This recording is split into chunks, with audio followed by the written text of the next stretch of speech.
Irmãos, eu quero compartilhar uma palavra de Deus com vocês. Eu tive compartilhando no primeiro culto, e eu espero que a graça do Senhor, que o Espírito Santo de Deus fale ao seu coração, como falou conosco no primeiro culto. Antes de trazer essa palavra para você, eu orei ao Senhor.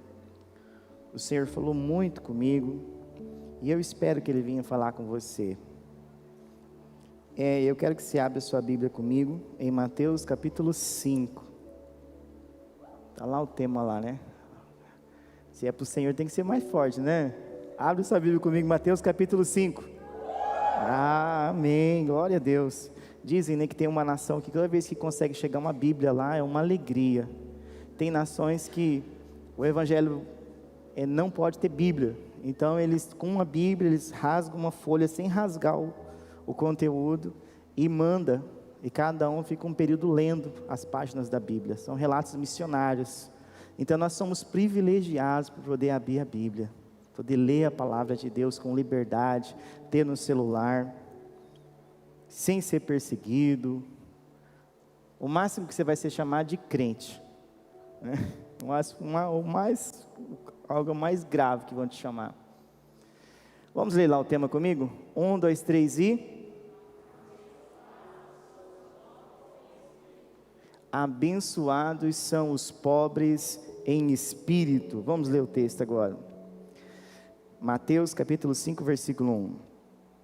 Ao ver Jesus as multidões, Jesus subiu ao monte.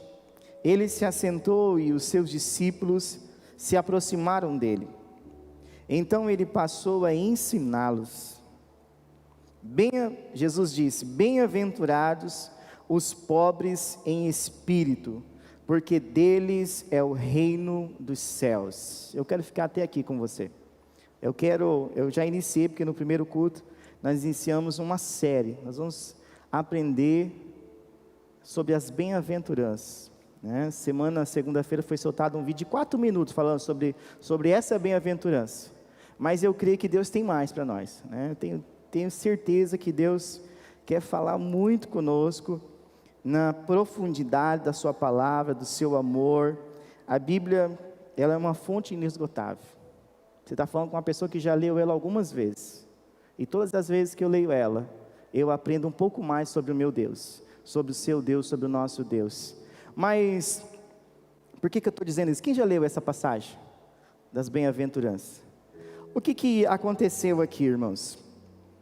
Jesus, né, segundo alguns comentaristas, fala assim que o primeiro sermão público de Jesus foi nesse monte, foi nesse lugar. E lá era comum na época, os mestres em Israel, eles subiam nos montes, nos lugares mais altos, e embaixo deles, em volta, ficavam os discípulos, que são os aprendizes, ficavam ali ouvindo os rabinos judeus. E a Bíblia diz que quando Jesus chegou lá, ele viu uma multidão de pessoas que vieram ao encontro dele. E eu li que provavelmente foi o primeiro sermão público de Jesus. Ele já tinha feito um milagre, né? Provavelmente lá em Caná da Galileia, provavelmente. Porque o Evangelho de Mateus não está que nem o de Lucas, na ordem dos acontecimentos. Por que não está, irmãos? Depois eu vou chegar lá. Mas aí o Senhor Jesus, Ele vê aquela multidão de pessoas, Ele sobe até o monte, os seus discípulos se aproximam dele, porque eles queriam receber, eles tinham sido chamados por Jesus para deixar tudo para seguir Jesus, e eles sentam para aprender com Jesus, como verdadeiros discípulos, são aprendizes. Mas a Bíblia fala também que havia uma multidão de pessoas, que ficou lá embaixo, e no meio da multidão tinha todo tipo de gente, irmãos.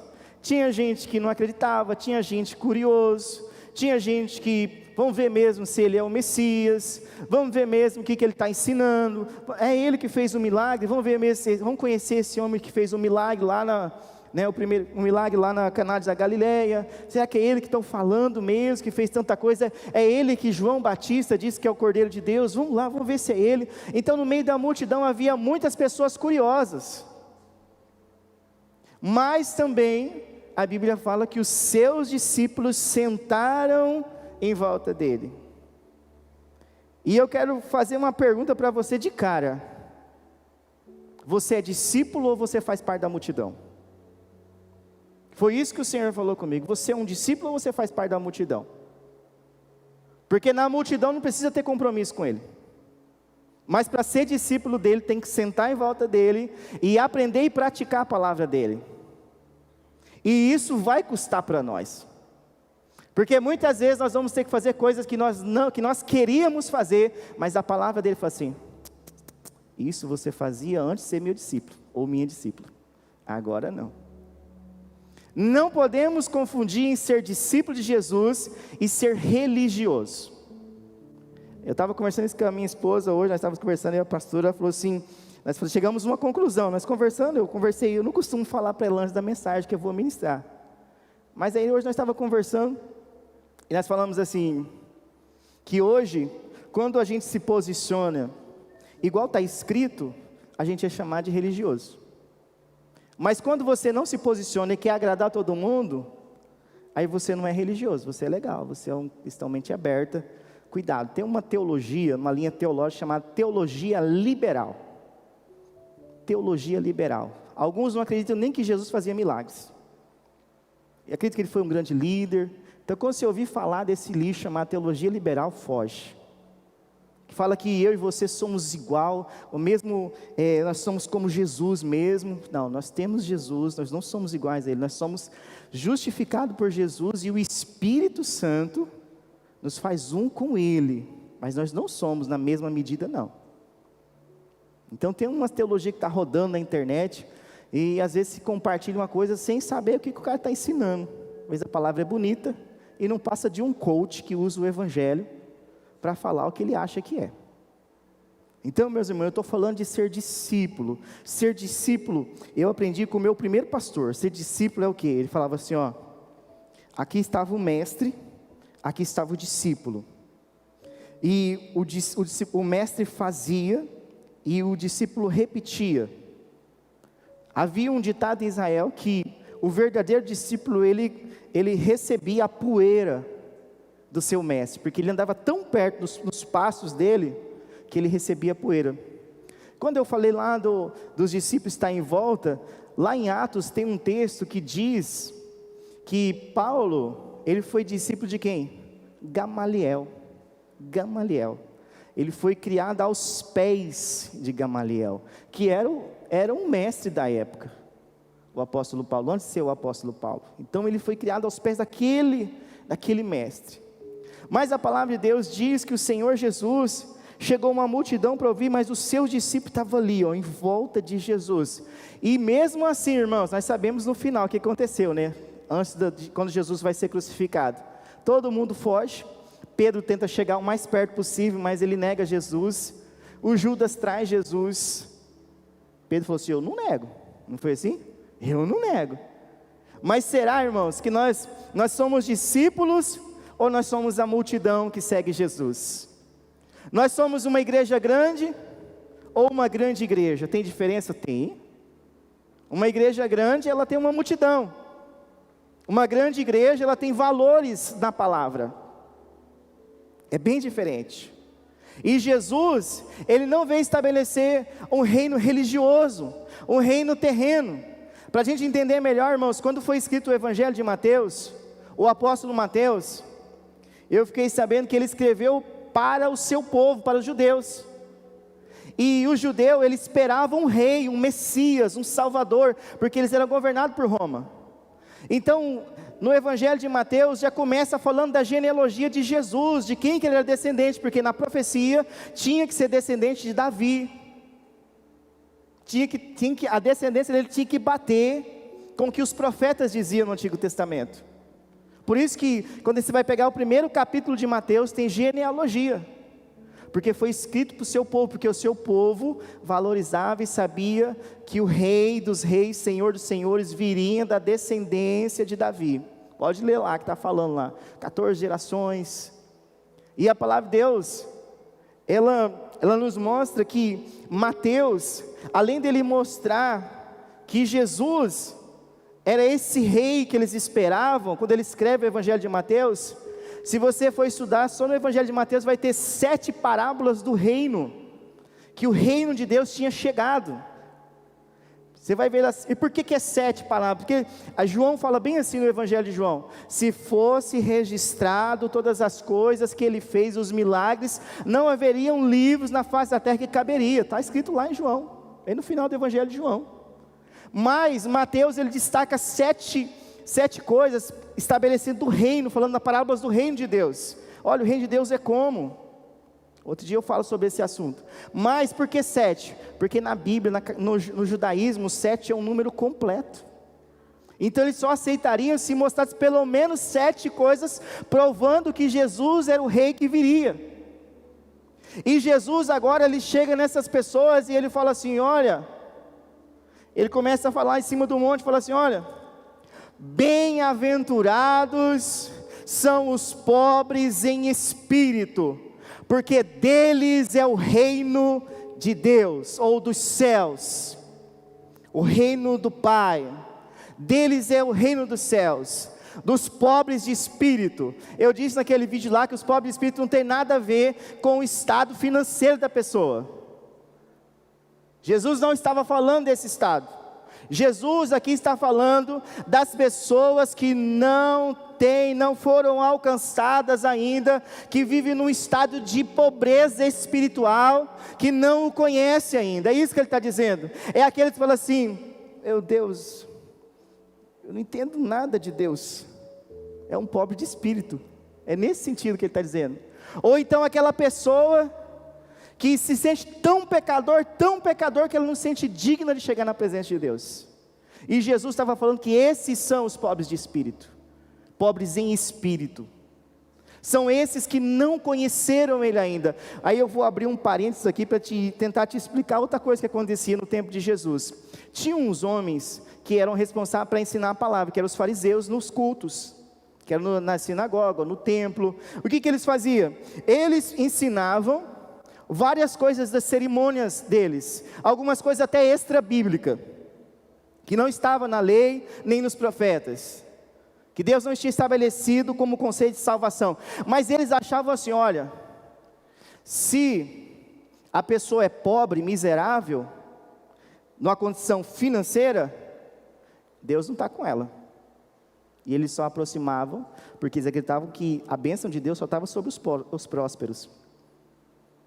E Jesus, abre sua Bíblia comigo lá em Isaías, capítulo número 61, versículo 1, se você tiver a palavra. Se você não tiver com a Bíblia, só preste atenção no que eu vou ler com você aqui. Isaías, capítulo de número 61, versículo 1 e 2. O Espírito do Senhor Deus está sobre mim, porque o Senhor me ungiu para pregar boas novas aos pobres, enviou-me a curar os quebrantados de coração, e proclamar libertação aos cativos, e pôr em liberdade os algemados, a apregoar o ano aceitável do Senhor, e o dia da vingança do nosso Deus, a consolar todos os que choram. Olha só. Agora abre comigo lá em Lucas capítulo 4, versículo 18, Lucas 4, 18.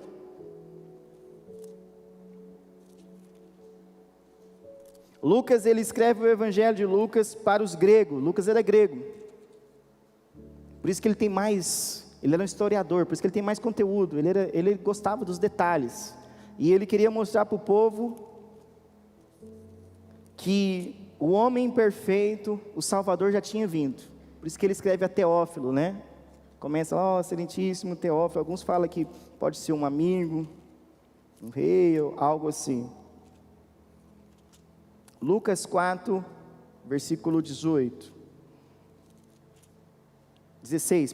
Lucas 4, 16. Eu vou pegar um pouquinho antes, para ficar melhor.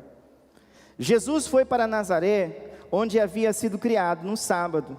Entrou na sinagoga, segundo o seu costume, e levantou-se para ler. Então lhe deram o livro do profeta Isaías, e abrindo o livro, achou o lugar onde está escrito: O Espírito do Senhor está sobre mim, porque Ele me ungiu para evangelizar os pobres, enviou-me para proclamar libertação aos cativos e restauração da vista aos cegos, para pôr em liberdade os oprimidos e proclamar o ano aceitável do Senhor. Aleluia.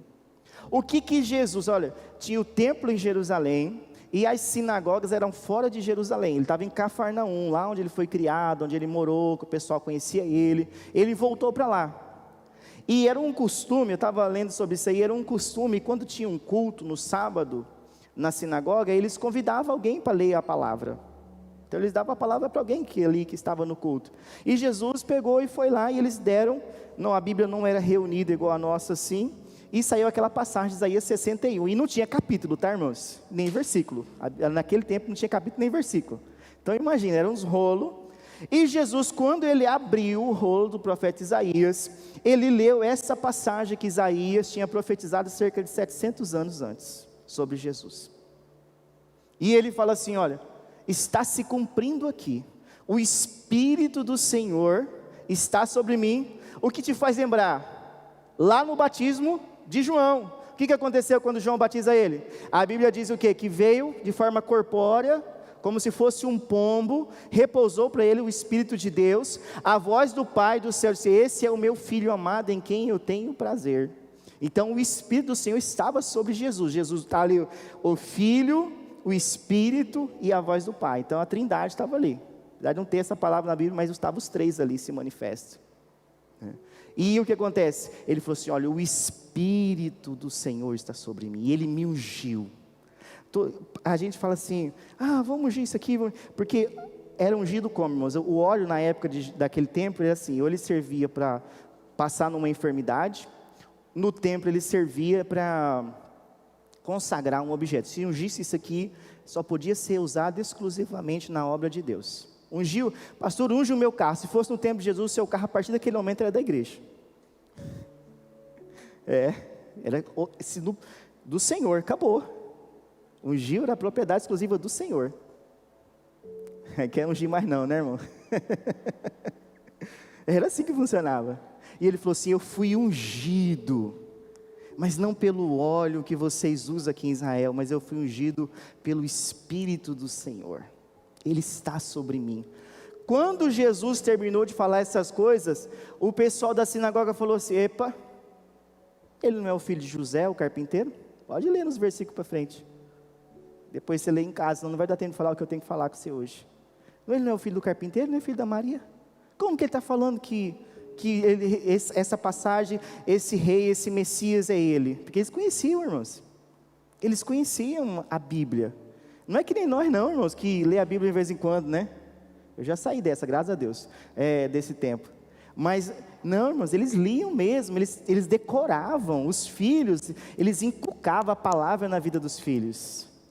Se nós não inculcar a palavra de Deus na vida dos nossos filhos, irmãos, a Peppa vai incluir, ou coisa pior, né? Aí não adianta depois chorar, meu filho está fazendo coisa esquisita, está falando umas coisas estranhas. Você não está inculcando a palavra de Deus na vida dele. Vamos voltar aqui.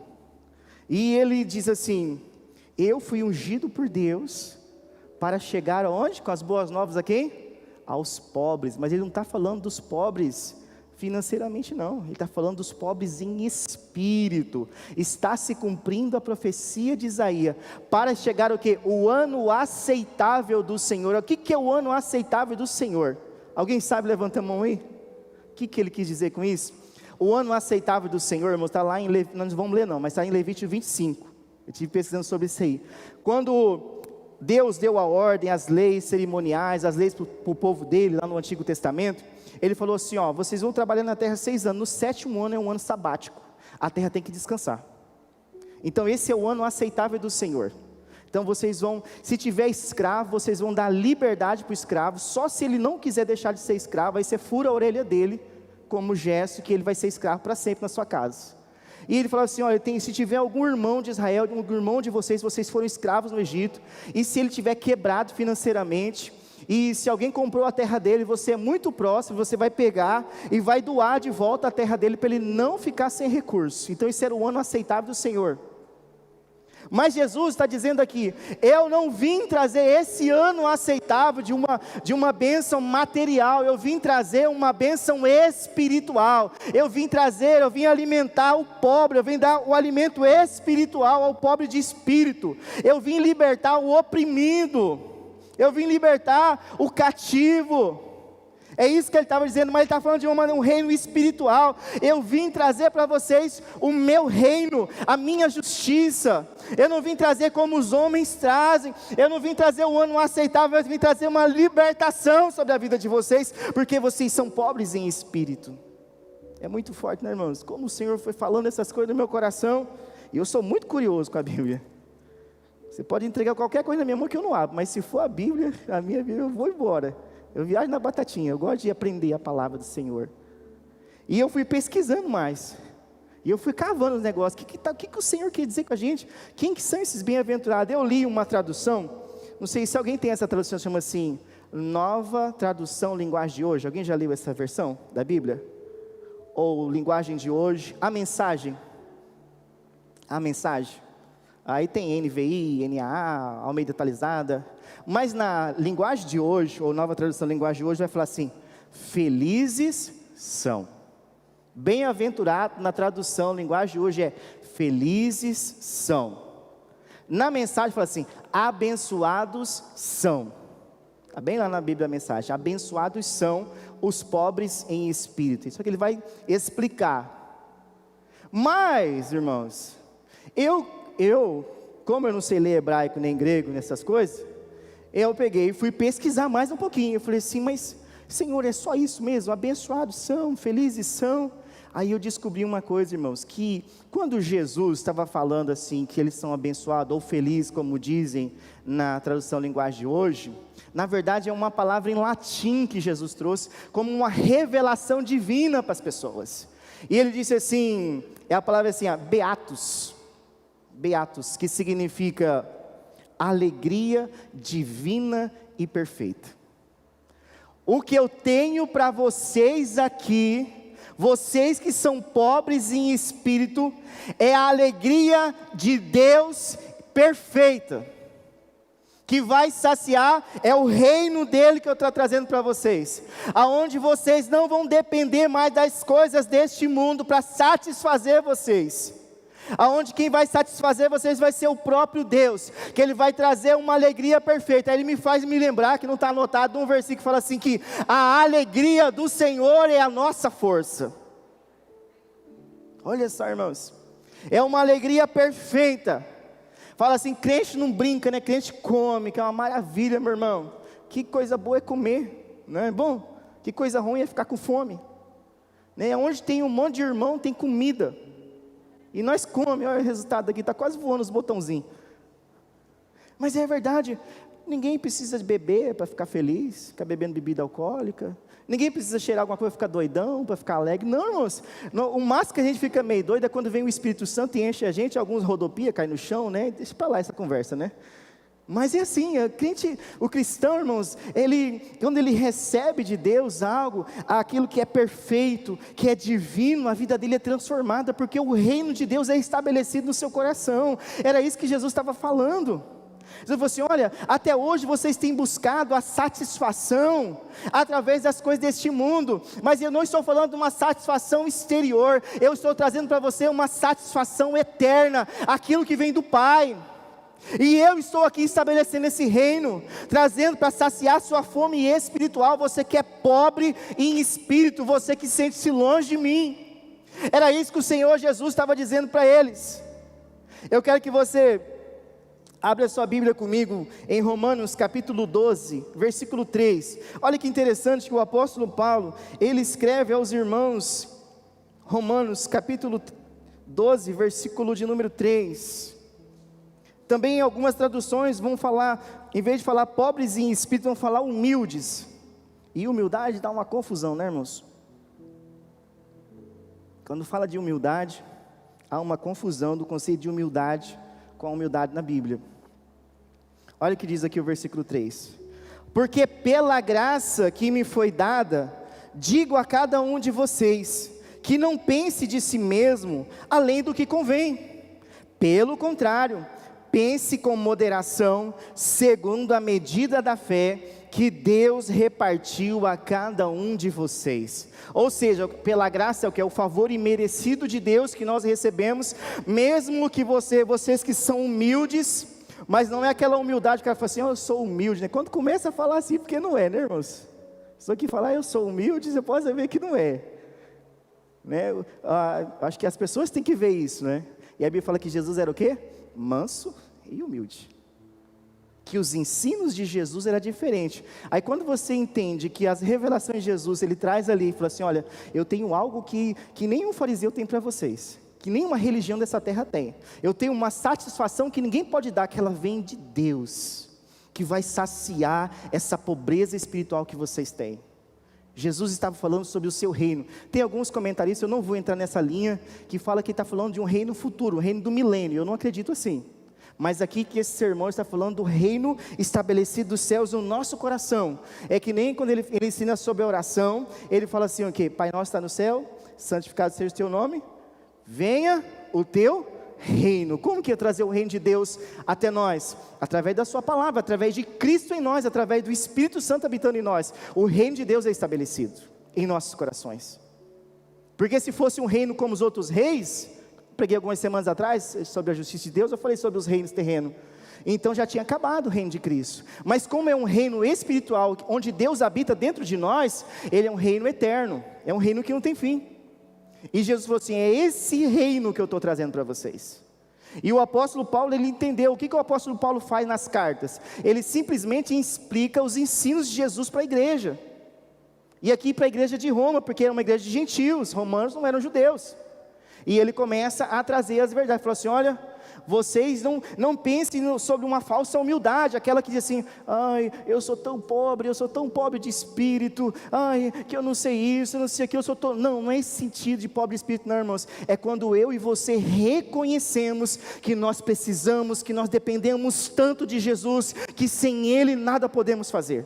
É isso que é ser pobre de espírito que Jesus está dizendo aqui, é isso, é nesse sentido. Não é naquele sentido assim, eu não sei orar, você ora por mim. Não, está faltando praticar a oração. É bem diferente, oração é prática, relacionamento. Aí vamos voltar aqui para o texto lá. Aí, irmãos, o Senhor me fez lembrar de uma história na Bíblia, onde havia dois homens. O estado dele, financeiro, era muito bom, e o outro era zerado. Mas um era pobre de espírito, e o outro não era. Abre sua Bíblia comigo lá em Lucas, capítulo 16, por favor. Lucas, capítulo 16. Eu deixo aqui separado para não perder tempo, mas eu espero ser. Lucas, capítulo 16, versículo 19.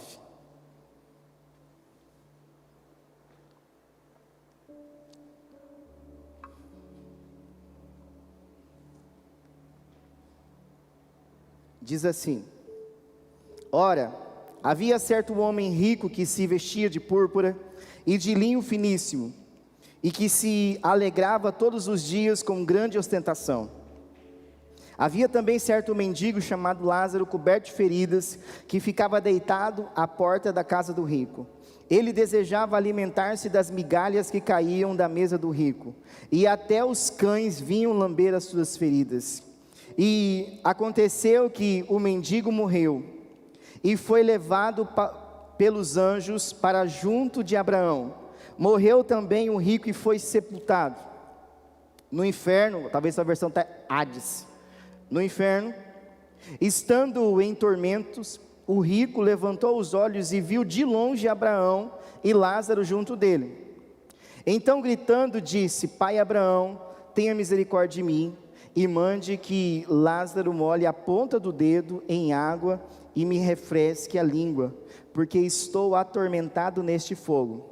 Mas Abraão disse, filho, lembre-se de que você recebeu os seus bens durante a sua vida, enquanto Lázaro só teve males. Agora, porém, ele está consolado aqui, enquanto você está em tormentos.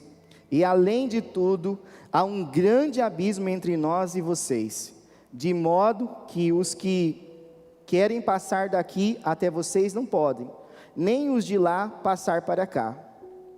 Então o rico disse, Pai, eu peço que mande Lázaro à minha casa paterna, porque tenho 5 irmãos, para que lhes deem testemunho, a fim de que não venham também para este lugar de tormento. Abraão respondeu: eles têm Moisés e os profetas, ouçam-nos. Mas ele insistiu: não, pai Abraão, se alguém dentre os mortos for até lá, eles irão se arrepender. Abraão, porém, lhes respondeu: se não ouvem Moisés e os profetas, também não se deixarão convencer, mesmo que ressuscite alguém dentre os mortos. Abraão aqui simboliza Deus, paraíso. Hoje mesmo estarás comigo no meu reino, no paraíso. Quando Jesus fala para o ladrão da cruz, fala: lembra de mim quando estiver no teu reino. Hoje, Kairos, palavra para tempo eterno. Sai do Cronos aqui, nosso dia de 24 horas, entra no Kairos. Deus é eterno, Deus não tem nem tem passado, nem futuro, Ele sempre existiu, Ele não foi criado por ninguém, Ele é eterno. Quem morre vai para o tempo eterno. Para nós, a pessoa está lá no cemitério, o corpo dela. Mas para Deus, quem morre em Cristo, vai para o paraíso, está junto com Cristo, que Jesus falou: hoje mesmo estarás comigo no paraíso.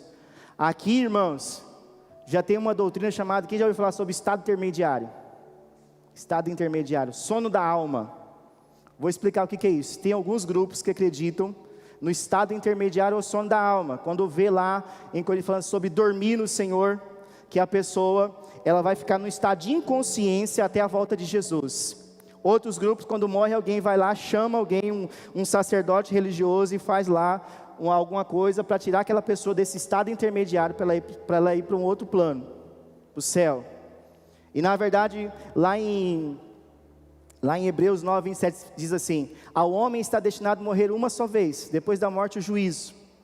Então já, estado intermediário aqui já rodou, sono da alma aqui não existe. O próprio texto é claro, Jesus fala assim: olha, quem morrer, ou vai para o céu, ou vai para o Hades. Por que é o Hades? A tradução que fala inferno não é bem o inferno. O Hades é um lugar de tormento, onde o diabo que governa. E o lago de fogo, lá de Apocalipse 20, é onde o próprio diabo e os seus demônios, aqueles que estão lá no Hades, vão ser lançados e julgados para sempre. Lembra lá de Apocalipse 20, fala assim: olha, e aquele foram abertos livres, aquele que não foi encontrado foi lançado no lago de fogo, que é a segunda morte. Então não tem chance mais. Aí o que ele falou assim? A Bíblia fala assim, que um era muito rico, ostentava e tal, ele não se preocupava com a questão espiritual dele, ele era pobre de espírito. E o outro ficava lá esperando cair uma migalhinha para ele comer, que caísse da mesa, que era tanta fartura, tanta ostentação, bom, que caía ali. Aí fala assim, que os cachorros, ele também tinha umas feridas, que os cachorros vinham e lambiam. Quando a gente lê isso aqui, o que você pensa? Eu penso num chau-chau, como que é o nome? Chau-chau, como que é o nome que outros cachorros que a senhora tem, irmã? Um shih tzu. Não, irmãos. Os cães lá eram os cães bravos que viviam em Israel. Jesus estava dizendo que eram os cães que ficavam na rua, que avançavam nas pessoas. É esse tipo de cães que ele está falando ali, que lambiam ele. Ou seja, ele era atormentado pelos cães também. Não era o chau-chau, não era o seu cachorrinho de estimação, não. Ele está falando que eram os cães bravos daquela época. Até os cães perturbavam o Lázaro, coitado. Nem os cães deixavam ele em paz. Quando você vai ler no contexto o que está acontecendo ali. Por isso que fala sobre esses cães, porque eles atormentavam também Lázaro. Aí os dois morrem. Aí que chega a hora da verdade, né, irmãos? Aí todo mundo é igual, não é que morre, né? Todo mundo é bom, né? Eu nunca vi num velório alguém falar que alguém é ruim. Todo mundo é bom. Aí, irmãos, morrem os dois. A Bíblia fala o que acontece? Nós lemos aqui. Os anjos levam Lázaro para o céu, para o seio de Abraão, para o paraíso que Jesus fala lá na cruz. Hoje mesmo estarás comigo no paraíso. Mas o rico foi sepultado. Sabe o que era um sepultamento naquela época? Era gente chorando. Quando não tinha, eles pagavam alguém, porque ele era rico, ele podia pagar alguém para chorar, os familiares podiam pagar alguém para chorar. Tinha as pessoas que recebiam para chorar nos velórios naquela época.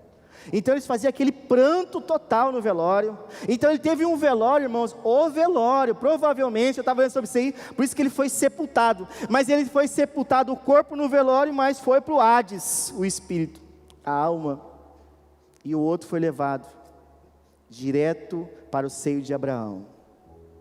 Aí o Senhor Jesus, ele continua. Sabe por que ele está falando isso? Porque os fariseus pregavam, irmãos, eles pregavam que os pobres de espírito, que os pecadores, que aqueles que ficavam do lado de fora do templo, que não podiam entrar no templo, porque eram gentios, porque não eram pessoas que eles achavam que eram impuras, eles não podiam entrar onde eles entravam, ficavam lá de fora junto com as mulheres, no pátio do templo. Então aqueles lá nunca receberiam a salvação se dependesse dos fariseus. Jesus estava dando um sacode aqui nos fariseus, estavam ouvindo.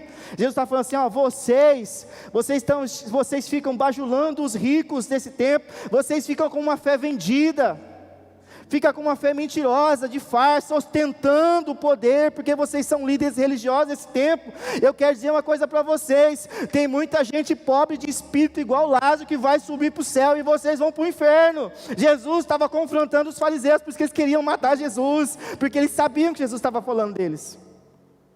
Jesus sempre confrontou a religiosidade, irmãos, porque Jesus veio morrer pelo homem, a sua imagem e a sua semelhança, para resgatar-nos do pecado, não para implantar uma religião. Às vezes a pessoa, quando fala que é pastor, ele fala assim, já tem religião, pastor. Eu falo assim, quem disse que eu tenho religião? Eu tenho Cristo, não sou religioso, eu tenho Jesus, eu faço parte de uma denominação, sou pastor de uma denominação, e com muita alegria no coração, se eu não concordasse, não seria dela. Ela tem uma doutrina que eu amo, chama assim, a Bíblia como única regra de fé e prática. Então saiu daqui para mim, pode ser o cara pintado de ouro que falou para mim, eu não quero seguir, eu fico com a Bíblia. Entre escolher seguir o pensamento de alguém e seguir a Bíblia, eu fico com a palavra de Deus, porque eu sei que ela me conduz para o céu. O homem é falho, mas Deus não. E Jesus, ele continua falando para eles, e eles começam a ficar, irmãos, nervosos com Jesus. Aí Jesus fala assim, olha, ele fala assim, olha, o rico falou assim, olha, eu estou todo sofrido aqui, manda ele apontar, já que não tem como ele molhar com a ponta do dedo o meu sofrimento aqui, com um pouquinho de água, então fala para ele lá, na casa dos meus pais, e com meus irmãos. Qual que foi a resposta dele? Não tem como, quem está no céu não vem no inferno, ou no Hades, e quem está no Hades não sobe no paraíso. Outra doutrina falsa aí, que você pode invocar alguém que morreu, que vai falar. Você sabe por quê? Vou abrir um parênteses aqui. Às vezes, a pessoa vai lá no ritual, aí a pessoa fala algumas coisas que aconteceram, até escreve parecido a letra. Sabe por quê? Porque isso aí a pessoa fazia. O diabo não é onipresente, mas ele tem um monte de secretário chamado demônio. E eles vêm, eles são um reino, eles não são divididos. Jesus falou que eles não é um reino dividido. Tem o reino de Deus, mas tem o reino do Satanás também. Aí o que ele fala assim? A pessoa vai lá, vai consultar um espírito de alguém que morreu, aí escreve uma coisa que o diabo sabia, falou assim, se não escrever isso aí, ele não vai acreditar em você, que é a pessoa que morreu. A Bíblia fala que era proibido em Israel invocar os mortos. Foi proibido, o rei Saul fez isso e morreu. Morreu, a Bíblia fala. Foi para a guerra e morreu, porque ele fez lá, até a própria mulher que fazia isso, falou assim, você está me enganando, mas vamos voltar aqui para o texto. Aí o que ele diz aqui? Ele fala assim, não tem como. Sabe por que não tem como, irmãos? Sabe por que não volta o Billy Graham e vem pregar aqui para todo mundo crer? Você sabe por que isso não acontece? Já parou para pensar nisso? Porque Deus falou assim, tem a lei e os profetas. A lei, ele referia ao Pentateuco, e os profetas eram os livros do Antigo Testamento, porque o Novo estava sendo escrito. Então ele está dizendo assim, na terra eu deixei a minha palavra, então ninguém vai ressuscitar dos mortos para pregar o Evangelho. Quem é minha testemunha é a minha palavra. Passarão os céus e a terra, mas a minha palavra não passará. E ai da quem quer acrescentar ou tirar. Está lá em Apocalipse. Está lá. É só ler. Se não concordar, faz que nem o pastor Clóvis fala. Morre e discute com o autor da palavra, que é Deus. Lá você questiona Deus. Por que o senhor deixou escrito isso aí? Irmãos, a fé vem pelo ouvir, ou ouvir a palavra de Deus. Por isso que um culto tem que ter a palavra. a palavra tem que ser o centro, porque a palavra não volta vazia, o profeta Isaías diz. Nenhuma palavra de Deus volta vazia. Jesus, em Mateus 22, 29, se não for esse versículo aí, me perdoe, diz assim: errais por não conhecer as Escrituras nem o poder de Deus. Muita gente não conhece as Escrituras, muito menos o poder de Deus. Se não conhece, vai conhecer Aí, meus irmãos, Jesus, ele encerra falando assim: olha, ninguém vai vir lá do céu e vai pregar lá na terra, porque eu deixei a minha palavra lá. Então, que creiam na minha palavra. Se eles não creem na minha palavra, não vão crer. Por isso que nós temos que ser testemunhas da palavra de Jesus. Por isso que nós temos que ser Bíblia, meus irmãos. Era um apelido que os batistas antigos, eu ouço que eles tinham, os Bíblias. Pessoas que conheciam a palavra de Deus. Meu avô, meu bisavô foi um desses. Você falava alguma coisa da Bíblia, eles iam lá e citavam para você: ó, está em tal lugar, vamos achar aqui. E aí, que tipo de discípulo que eu ia me tornar? Se o meu avô era uma referência para mim, na palavra. Eu quero que você volta comigo, lá em Mateus 5. Eu falei que não existe estado intermediário, né, lá em Lucas 16, perdão. Não existe conversar com mortos. Os mortos não voltam para pregar o Evangelho. Deus já deixou a palavra dele aqui para nós. Aí Jesus, ele fala assim, ó: a alegria divina e perfeita que eu tenho para vocês que são pobres de espírito, é o reino dos céus. Abre sua Bíblia para encerrar aí, Romanos capítulo 14, versículo 17. Romanos 14, 17. Eu vou parar por aqui. Romanos 14, 17. Semana que vem, se Deus permitir, a gente fala sobre outra bem-aventurança. Vamos aprender um pouquinho mais. Você imaginava que era isso? Quem imaginava? A maioria de nós não, né, irmãos? Que nós lê só o bem pobre, né? Pobre já vem assim, pessoa que não tem condição financeira. Deve ser um pobre no espírito também, mas que, coitado, ele é pobrezinho até no espírito, né? É tão pobre que até no espírito ele é pobre. E não é nada disso, irmãos. Olha o que diz Romanos, capítulo 14, versículo 17.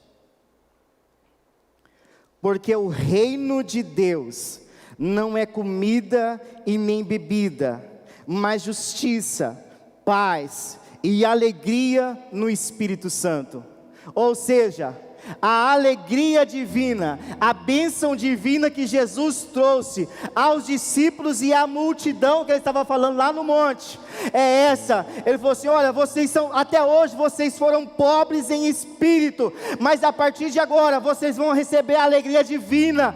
O reino dos céus chegaram até vocês, e o rei está aqui presente diante de vocês. Nós sabemos que Jesus não está presente fisicamente, mas a palavra de Deus diz que 2 ou 3 reúnem o nome dele, ele se faz presente. O mesmo Jesus que esteve lá no monte falando: a alegria, alegrem-se, o reino chegou até vocês, é o mesmo Jesus que está aqui nessa noite dizendo: alegre-se, igreja, o reino divino, a alegria perfeita chegou até vocês, a alegria eterna. A palavra do Senhor diz: a alegria do Senhor é a nossa força, é uma alegria que não depende de circunstância. Quando Paulo escreve aos irmãos em Roma, ele está dizendo assim: olha, o reino de Deus não é comida, sabe por quê? Nenhuma comida que vocês comerem vai fazer com que vocês entrem no reino de Deus, ou recebam o reino de Deus. Nenhum outro tipo que vocês não comem também vai afastar vocês do reino de Deus. Não é o que eu como ou deixo de comer que eu vou receber o reino de Deus, mas é a justiça de Deus na cruz do Calvário, quando Jesus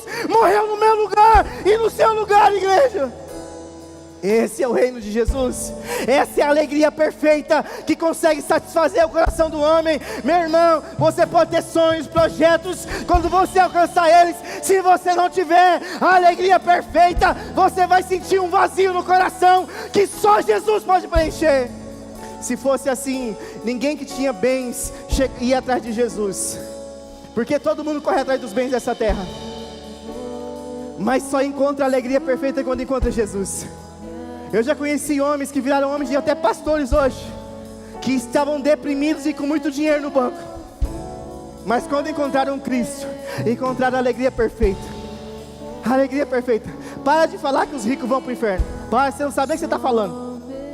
Só vai para o inferno aqueles que são religiosos, que não recebem o reino de Deus no seu coração, que não se arrependem dos seus pecados. E Paulo escreve aos romanos, falou assim: olha, não é o que vocês comem, não é o que vocês bebem, não é nada que vocês façam que vai fazer vocês merecer o reino dos céus, porque o reino de Deus é mais que isso. O reino de Deus é justiça, e a justiça de Deus foi cumprida na cruz. A Bíblia diz assim: o Espírito Santo convenceu o homem do pecado, que todos são pecadores, da justiça, que Jesus cumpriu a justiça de Deus, e do juízo lá de Apocalipse 20. Mas para aqueles que têm o reino de Deus, que são alimentados, que não são mais pobres de espírito, não há juízo mais sobre nós. A Bíblia diz assim: vem para a minha direita, bendito meu Pai, eu vou dar um galardão, eu vou dar um prêmio para você, porque você foi fiel no pouco, e sobre o muito eu vou colocar você. Esse é o reino, igreja. Esse é o reino. Essa é a alegria perfeita que eu e você precisa todos os dias, e ela só vem através de Cristo. A Bíblia diz assim: é paz, alegria no Espírito Santo. Sabe que texto que eu lembro? Eu lembro lá de Gálatas, capítulo de número 5, que está dizendo assim no versículo 22, fala todas as obras da carne, mas ele fala assim: mas irmãos, mas o fruto do Espírito é a alegria, a paz que o mundo não tem, eu vos dou, Jesus falou. A paz que excede todo entendimento. É paz, é alegria, é longanimidade, é benignidade, é fidelidade, é domínio próprio, é temperança. São os frutos que só quando a alegria perfeita faz parte da nossa vida. E a alegria só pode ser perfeita quando ela vem de Cristo. E antes de Cristo não há salvação. Não há outro, igreja. Não há outro. Eu quero convidar você, meu amado, a ficar de pé. Se você puder ou quiser. E eu quero convidar você a desfrutar do reino de Deus, da alegria do Espírito Santo. Mas o primeiro passo que você tem que dar é dizer: Senhor Jesus, tome o trono do meu coração. Porque quem estava governando ele era eu, era o meu querer. Eu disse aqui no primeiro culto, eu vou dar um testemunho. No ano de 2009, perdão, eu concluí meu seminário de teologia, há 11 anos atrás. E o meu pastor, na época o pastor William, era muito amigo, nós somos muito amigos. Por muito tempo eu morei na casa dele quando eu era solteiro. E ele falou assim, eu falei: Varão, ele chamava de Varão, falou assim: vamos fazer a campanha de oração, para você ficar aqui comigo, aqui em Várzea Grande mesmo. E nós abrimos uma igreja num bairro aqui, tem tantos bairros em Várzea Grande, tão poucas igrejas batistas. Lá é grande, né, irmãos, 300 mil habitantes quase. Falei: vamos abrir, vamos procurar um bairro. E a pastora até foi algumas vezes comigo, já tinha casado. E nós naquela campanha, eu sozinho no lugar orando. E eu não lembro qual semana que foi daquela campanha. E nós orando numa chácara, só nós três. E o meu pastor sumiu de perto de mim. Ele orava sozinho, e eu fiquei num lugar sozinho. E eu me lembro que eu fiz a seguinte oração para Deus. Eu falei assim: Senhor, eu fiz o seminário dos homens, agora eu quero fazer o seminário do Teu Espírito. Então, Senhor, que seja do Seu jeito, não do meu. E eu orei, eu fui muito sincero naquela oração. E cuidado com essas orações sinceras, irmãos. E eu me lembro que no final meu pastor chegou na época, chegou perto de mim, olhou para mim e falou assim: Varão. E meu pastor não é do Xeramanaia não, irmão, ele era um cara assim bem tranquilo. E ele chegou em mim, olhou bem para mim e falou assim: Varão, o vento sopra onde quer, ninguém sabe de onde vem, nem para onde vai. Assim é todo aquele que é nascido da água e do Espírito. Nós queremos que você abrir uma igreja com você aqui, mas nós temos que entender que o seu ministério, que o nosso ministério é do Senhor. E é Ele que sopra, é o Espírito Santo. O Espírito Santo soprou nós lá para o Pará, quase 1000 quilômetros. Pouco tempo depois nós fomos pastorear lá no Pará, uma mega igreja com 15 pessoas. Hoje ela é maior, para a glória de Deus. Mas eu lembro, irmãos, daquelas palavras. Porque quando o reino de Deus, quando o Espírito Santo governa o nosso coração, a minha vida e a sua vida não é mais nossa. O Espírito Santo decidiu soprar nós de volta para Várzea Grande, soprou para Matupá, ficamos lá, soprou nós para Várzea Grande. Eu estava assistindo um vídeo agora de quase 10 anos atrás, essa semana. Depois ele decidiu soprar para Sapezal. O tempo que ele quiser, igreja. A minha vida e a vida da minha esposa, da minha família, é do Senhor, não é dos homens. Eu amo essa igreja, aprendi a amar as pessoas, a cidade, mas eu tenho consciência de quem manda em mim e quem governa o meu ministério. Eu tenho consciência, se um dia ele chamar, eu tenho que obedecer, porque um dia eu disse para ele que eu ia fazer do jeito dele, e eu não posso voltar atrás. Eu não posso voltar atrás. Já fui pastor de 15, de 11, de 200, de menos, de mais. Eu não importo com isso, irmãos. Eu estou povoando o céu. Eu não estou preocupado com isso. Eu faço parte do reino. Mas isso só muda a nossa vida quando nós entendemos que Jesus falou aqui, ó, a alegria perfeita é o que eu tenho para você. É a alegria que vem do meu espírito. Paulo entendeu e mandou um recado para a igreja de Roma: o reino não é comida nem bebida, mas é paz, alegria no Espírito Santo. Amém, meu irmão? Vamos orar? Se você quiser colocar a mão no coração, você coloca. Se quiser erguer a mão para o céu, você está na casa do seu pai. Na casa do pai da gente, a gente tem liberdade. Liberdade. Você é livre. Você é livre para adorar a Deus. Você é livre para pedir para Ele, falar: Senhor, toma o trono do meu coração. Senhor, até hoje eu era pobre de espírito, mas hoje a Tua palavra abriu minha mente e o meu coração, e o que eu quero é Te servir verdadeiramente. Senhor, meu Deus e meu Pai, em nome de Jesus, eu peço ao Senhor, ó Deus, que o Senhor nos abençoe, que o Senhor, ó Pai, estabeleça o Teu reino em nosso coração, que o Senhor estabeleça a Tua vontade, que é boa, perfeita e agradável, Senhor. Deus Todo-Poderoso, em nome de Jesus, estabeleça o Teu reino em cada coração que está presente aqui, que esteve presente no primeiro culto, que está do outro lado, eu não sei aonde agora, assistindo essa palavra. Que estabeleça o Teu reino, que possa encontrar a alegria perfeita que há no Senhor, que somente o Senhor pode saciar a fome desse coração, em nome de Jesus, porque nós sabemos, ó Deus, que nós somos abençoados, mas não por uma bênção terrena, não por uma bênção humana, não por uma bênção perecível, não por algo passageiro, mas por algo que é eterno, Senhor, a alegria perfeita que vem do Senhor, ó Pai, em nome de Jesus. Abençoa, abençoa, Deus. O Senhor é Deus que cura enfermidades, o Senhor é o Deus que liberta o cativo, o oprimido, o pobre de espírito, Senhor, em nome de Jesus. Sacia essa fome, sacia essa sede, restaura esse coração, restaura essa fé, Senhor, nessa noite, em o nome de Jesus. Que venha o Teu reino, que venha o Teu reino, que não é comida e nem bebida, não é nada semelhante àquilo que conhecemos, mas aquilo que vem do alto, ó Deus. A Tua palavra diz, ó Deus, que o homem só recebe aquilo que vem do alto, porque o que vem do alto vem do céu e é eterno, Senhor. A Tua palavra diz que o Senhor não dá do Teu Espírito por medida, mas o Senhor dá do Teu Espírito sem medida. Eu Te peço a porção do Teu Espírito sem medida sobre cada um de nós, em o nome de Jesus, para que a alegria perfeita, para que o amor perfeito nós venhamos experimentar, seja a sua altura, seja a sua profundidade, em o nome do Senhor Jesus Cristo, aquele que é Rei, aquele que trouxe o reino dos céus, aquele que está sentado à Tua direita como nosso advogado, aquele que intercede por nós, aquele que morreu por nós, aquele que recebeu o nome que está acima de todo nome, no qual todo joelho se dobrará, toda língua confessará, no céu, na terra, embaixo da terra, que Jesus Cristo é o Senhor, para a glória de Deus Pai, como diz a Tua palavra, ó Deus.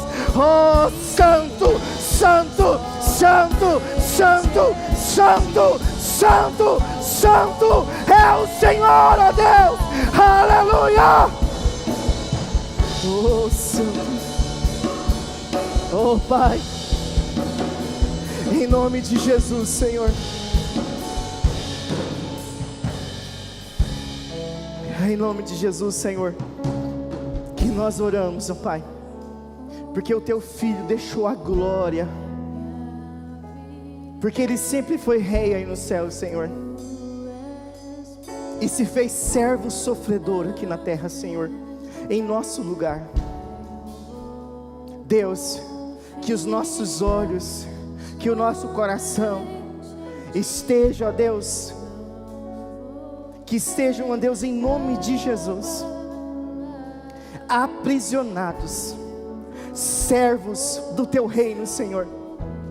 Paulo diz, Senhor, que ele era escravo do Evangelho, ele era servo do Evangelho, que assim como o escravo que decidia, quando chegava no dia aceitável do Senhor, no ano aceitável do Senhor, e ele dizia para o seu senhor humano: fura a minha orelha, como marca que eu vou te servir pelo resto da minha vida, porque eu tenho prazer em te servir.